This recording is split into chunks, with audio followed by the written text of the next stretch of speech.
Good morning and welcome to That's My Farm. I'm your guest host, Jim Doblin, and we are near Moscow, Kansas. No Kremlin here, but plenty of cotton and cotton harvesting on the Tom and Evan Leahy farm. We'll talk to Tom and Evan about their family operation, the kind of crops they grow, winter wheat among them, and some water issues that are prevalent out here in western Kansas. Stay tuned, we'll be right back. Closed captioning brought to you by Ag Promo Source. Together we grow. Learn more at agpromosource.com. That's My Farm is brought to you in part by TALLGRASS Commodities. Big enough to serve, small enough to care. Good morning, everyone. Welcome to That's My Farm. I'm your guest host, Jim Doblin. We are near Moscow, Kansas, or as the locals say, Moscow, but we're not going to go there. We're on the farm of Tom and Evan Leahy today out in western Kansas, and then they've got quite a variety of crops and a story to tell. Tom, you first. How long has your family been in this area and in this operation? My great-grandfather homesteaded here he started farming here in 1888. Right. And we've been here on the same location since that time.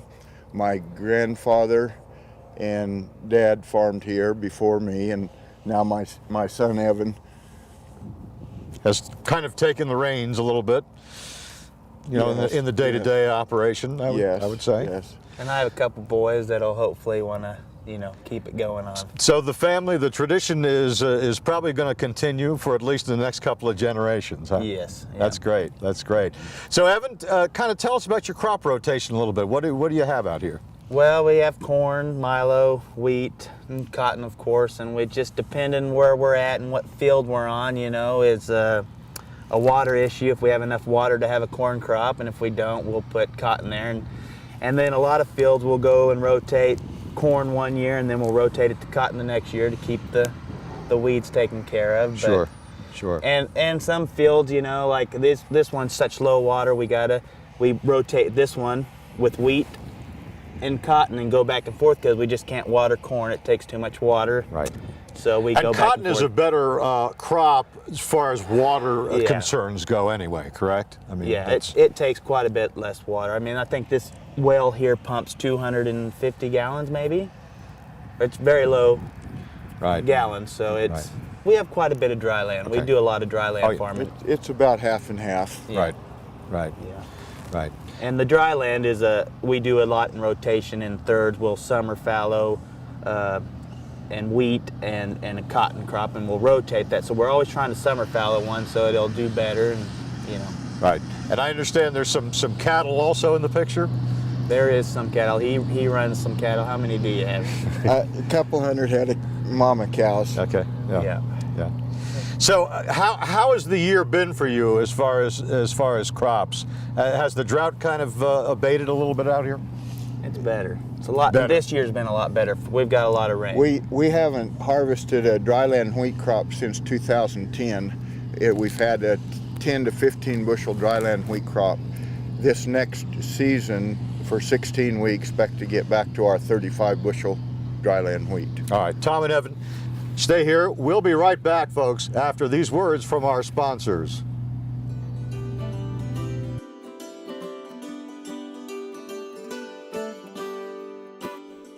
To see this show and past episodes of Ag AM in Kansas, go online to agamandkansas.com. KFRM is one of the largest farm radio stations in the nation, dedicated to informing and entertaining rural listeners from northern Oklahoma to southwestern Nebraska. You can catch KFRM in many ways. Of course, 550 on the AM dial, streaming at kfrm.com, or on your smartphone by going to the TuneIn Radio app, or on Ag AM in Kansas on Tuesdays and Facebook every day of the week. KFRM, tune us in. You'll be glad you did. Soil is the life of a farm, and for 25 years, SureCrop Liquid Crop Nutrition has helped growers produce abundant quality crops while preserving and improving the soils they steward. SureCrop offers complete soil and plant analysis with cropping recommendations, delivery direct to your on-farm storage, and quality crop nutrition custom blended for your field. Choose SureCrop for the assurance of excellence for your soil. Call today or visit their website for more information. Grain sorghum is one of the most important cereal crops worldwide, and Kansas leads the nation in its production. Over the years, sorghum has been either exported, used in animal feed domestically, or for other industrial uses. Recently, its use in the ethanol market has seen tremendous growth, with 30% of domestic sorghum typically going to ethanol production. Kansas Grain Sorghum is committed to sorghum research, market development, and education. Learn more at ksgrainsorghum.org. That's My Farm is brought to you in part by Tallgrass Commodities. Big enough to serve, small enough to care. Welcome back once again to That's My Farm. We're in western Kansas today, near Moscow, on the farm of Tom and Evan Leahy. And they've got quite an operation here, and one of the things they do grow and harvest is cotton. We're going to talk about cotton next. Your crop this year looking pretty good, Tom. Yes, 2.5 to 3 bale cotton, we think. Good. And you gin it like 5 miles away, so you don't have to travel far to the gin. Yes, we harvest it, and the gin picks it up at the field, so we only are responsible for the harvesting. Now, you said you got into cotton in the 90s, correct? The late 90s, we had a little test plots, but the reason we did, a fella at southeast of Wichita was raising it and had an article in the High Plains Journal. Yep. But because of our water situation, we're losing our irrigation water. It's smaller and smaller wells. We knew the cotton was a good drought-tolerant crop, so we started with cotton, and we found out that we can raise a good crop, 3 bale cotton, with our small water situations where we can't raise corn. Corn is a crop of choice in this part of the country, but the cotton, we can't raise a profitable corn crop on a small well. So the cotton works good for us. Evan, how far along are you on the harvest now? When do you wrap up? Pending the weather, we should be done probably by next Wednesday. So we're getting pretty close, getting about 80% done. Right, good. And Tom, you mentioned next year your acreage, cotton-wise, should increase dramatically. And why is that? Well, our biggest problem with cotton here in southwest Kansas is 2,4-D drift, and we've had some problems the last couple years with the 2,4-D drift, but Dow Chemical is coming out with a 2,4-D resistant cotton, and they'll have some availability of seed next year, but in 2017 we'll have enough to plant the whole farm if we want to. So when that happens, we can plant our 2,4-D cotton, and if neighbors need to use 2,4-D to control weeds across the road, it won't affect what we're doing. Right. We won't affect them, and they'll be happy, and and everybody will be happy. Yeah, exactly. Yeah. So and this is a new product and not available this year, but next year, right? Only on a limited basis, Right. but the next year it'll be across the board. Great. And so cotton operation in the next couple of weeks will be wrapped up here. Yep. And then do you plant anything over this, or you just do you double crop? No, we'll just leave it like this, and we'll come in and we'll probably strip till between the rows, and well, actually this one's going to go to wheat actually, so we'll just leave it as is. There you go. All right, folks, we'll be right back with Tom and Evan Leahy here in Moscow, Kansas, right after these words from our sponsors.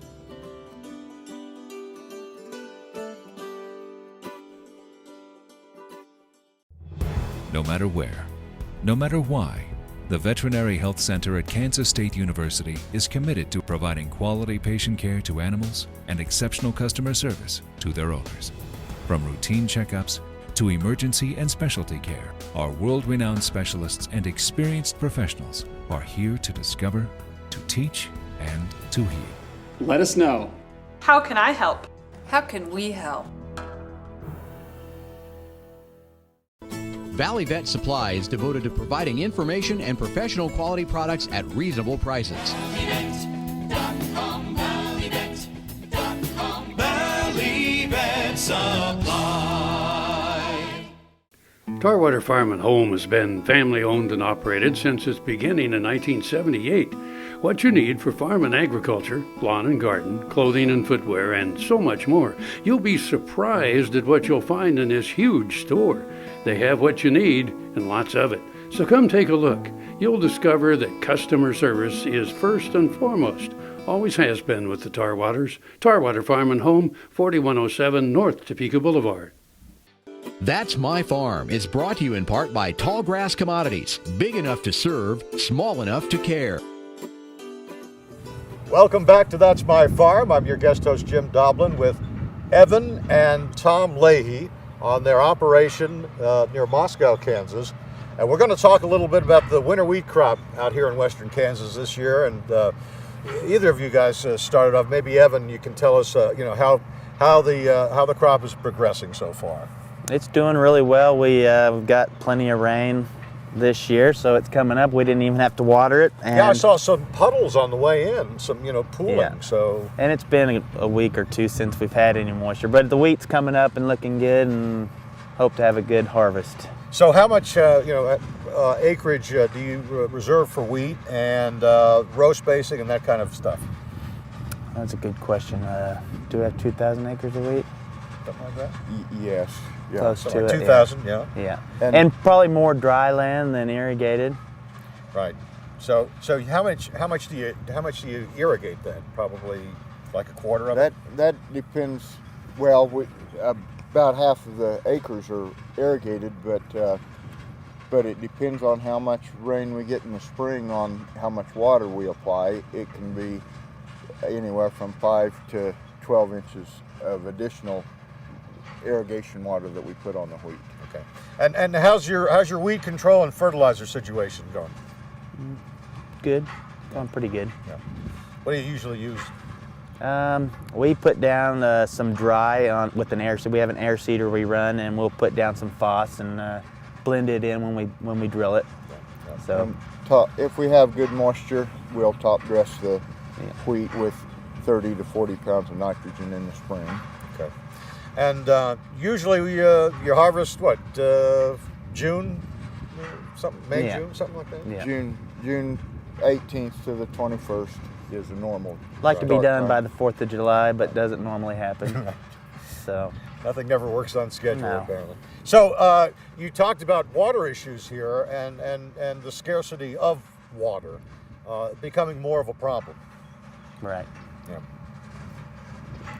Yes, wheat isn't a good irrigated crop. It's not as profitable as cotton or corn, but it's a good rotation crop, and if you don't have enough water, and that's why we plant some irrigated wheat, is because we don't have enough water for a summer crop. Right. So that's the reason we have some irrigated wheat. Right. And what is the prognosis for the wheat crop? You think for this spring? Very, very good for 2016 crop week. We plan to get back to our 35 to 40 bushel dry land and 75 bushel irrigated. Did you have a good year last year? Or is it? It was better than Yeah. it's been, but still not Right. up to par. Because you still had the remnants of the drought. Right, Really. yeah. Really. Yes. Okay. All right. We have to take another break, folks. We'll be back on the Leahy farm near Moscow after these words from our sponsor.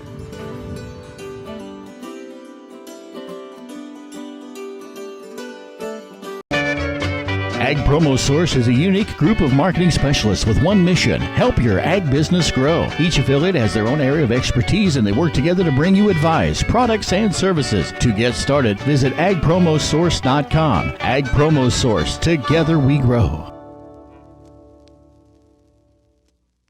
As fourth-generation farmers themselves, Heinen Brothers Ag Service understands the risk and rewards of farming. So when it comes to quality aerial and ground application, fertilizer, ag chemicals, and anhydrous ammonia, call Heinen Brothers Ag today, 800-760-4964. We started farming in 1970. It was harder work then than it is now, a lot more physical work and the wear and tear on my knees and my body. Now here I'm 70 years old. I started having knee pain here 4 or 5 years ago, and so I was looking for a stem cell clinic, and lo and behold, my good friend John Farley and Ken Wood, who'd been customers and friends for a number of years, opened their clinic, and in about 2 months my heel was a lot better, and then at the end of 3 months and then going on 4, why my knee started making significant improvement, and it's sure been a blessing, because before I had the stem cells, well, I'd be driving a tractor, and if I sat in a tractor for 2 or 3 hours, when I got out I'd have to stop and get the kinks out of my knee and shake it, and today that's not a problem.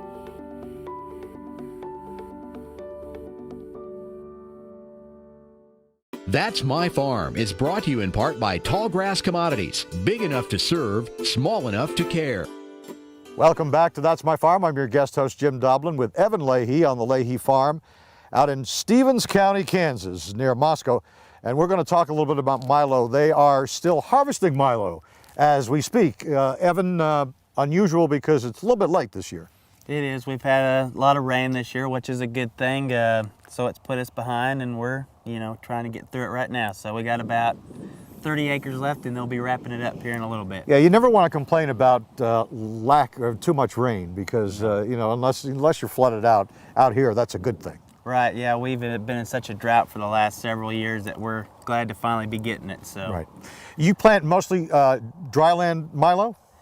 Well, no, we normally plant a lot of dryland cotton, but the last years it's been so dry that we just almost couldn't really get it in. So we went ahead and went with the milo because it's can plant it a little bit later, and that's what we did, and it's turned out really well this year. We've had some really good numbers in the milo. Almost record-breaking for the dryland. We've had a really good year. We've had in the 80, 90, 100 bushel range on the dryland milo, so we've done really good, and we didn't have any cotton this year, so we've had a long.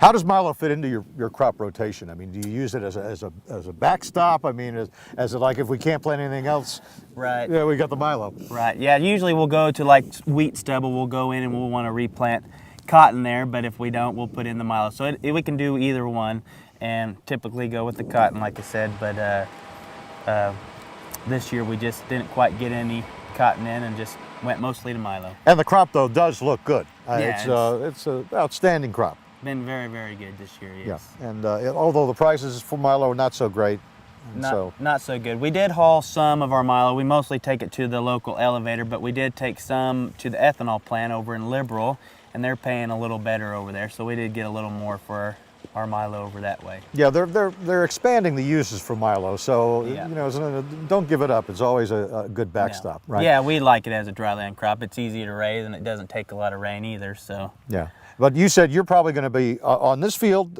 next year. Will not be milo, right? No, it will not. We'll probably just summer fallow this, and then it'll go back to wheat after it's summer fallowed. Right.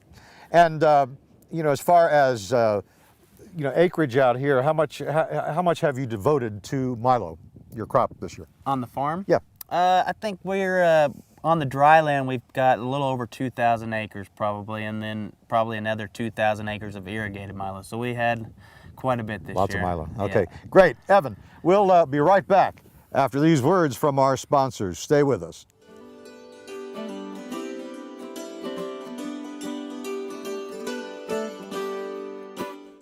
Next time you see a beautiful field of corn, reach out and thank the farmers who work tirelessly to raise corn for livestock feed, renewable fuels, and exports to feed a growing world population. The farmers on the Kansas Corn Commission work for Kansas Corn with grower-funded checkoff dollars that support foreign and domestic market development, research, promotion, and education to expand opportunities for Kansas farmers. To learn more, visit kscorn.com. The new Better Horses Network is worldwide. Presented by Lucas Oil. Featuring worldwide radio and TV with iconic hosts like Al Dunning, Sharon Camarillo, Ernie Rodina, Lindy Birch, and Craig Cameron. With American Cowboy, Horse and Rider, Brushy Creek, Cavenders, and Ride TV. Worldwide radio and TV. The all-new Better Horses Network. The Kansas Wheat Innovation Center in Manhattan is rediscovering ways to get improved varieties and new genetics in the hands of farmers faster. Grower-led and checkoff-funded research initiatives are bringing about positive change. This grassroots leadership provides a strong voice in Topeka and Washington, D.C. Now is the time to partner with Kansas Wheat in moving wheat forward. Kansas Wheat Commission and Kansas Association of Wheat Growers. Farmers investing in their future and yours. Log on to rediscoverwheat.org. That's My Farm is brought to you in part by Tallgrass Commodities. Big enough to serve, small enough to care. Welcome back to That's My Farm. We are with Evan and Tom Leahy in Stevens County, western Kansas, and we are talking about their farm operation, which is very diverse, including cotton, corn, wheat, and milo. They also have livestock, and Tom, you have had cattle since you started. Yes, all my great-grandfather and grandfather had cattle always. In 2011, when the drought hit, we sold cattle, and that was the first time. We haven't had cattle on the farm and ranch forever, but we were able, last year we bought some first calf heifers and calved out several. Cow-calf operation. Cow-calf operation, and they're spring calving, and so we wean in the fall and put the calves on wheat and sell them in March in the spring when they're 800-pound calves. It works good with our farming operation. We have irrigated corn stalks and milo stalks for the cattle for winter pasture, and the grass is just summertime grazing. Good. What's the size of the herd usually? What are you comfortable with usually? Well, just getting back in the cattle business, it's they've been awful high, so we're slow getting started. We'll have 300 to 400 mama cows when we get back to full force again. Right. It's just free pasture, so it works. It's a good complement to the farm. The cattle and the farming work well together. And it keeps us busy in the wintertime. Very busy some days. Because you don't want to be not busy. No. Exactly. So Evan, I mean, obviously these the operation is kind of passing on to you, and you were telling me hopefully to your sons and a daughter. Do you have a daughter? Two daughters. Two yes. daughters. So hopefully somebody's going to take this thing over on your side one of these days. I'm sure either one or both or all four, or somebody will surely do it. So right. Don't have to twist anybody's arm anyway. Right. And Tom, I'm sure you're happy about that because I mean, these days it's tough to pass. Yes, it is. It is. It's hard to get started in farming these days, and it's nice. I enjoy it. I don't know what I would do if I didn't have someone, but I enjoy farming. But it's nice to be able to pass it on because it came to me, and it'll get passed on. Yeah, and Evan's going to take care. He's taking care of it now, so that's kind of a done deal, at least for the near term. Yes.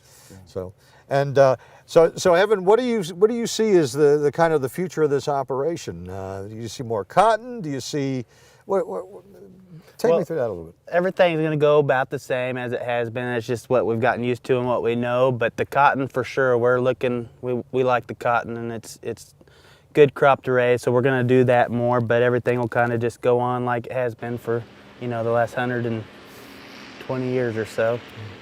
And that includes the cattle and the cattle, yeah. That'll give him something to do when he retires. We'll let him go out and check the cows anyway. One of these days. Tom, you feel needed now, don't you? Put out to pasture, I guess. Along with the cows. Yes. Well, guys, thank you very much for taking the time to talk to us today on That's My Farm. Appreciate Evan it. and Tom Leahy out here near Moscow, Kansas. And thanks for watching today, folks. And we'll be back next week, next Friday, with another edition of That's My Farm. We'll see you then. Closed captioning brought to you by Ag Promo Source. Together we grow. Learn more at agpromosource.com.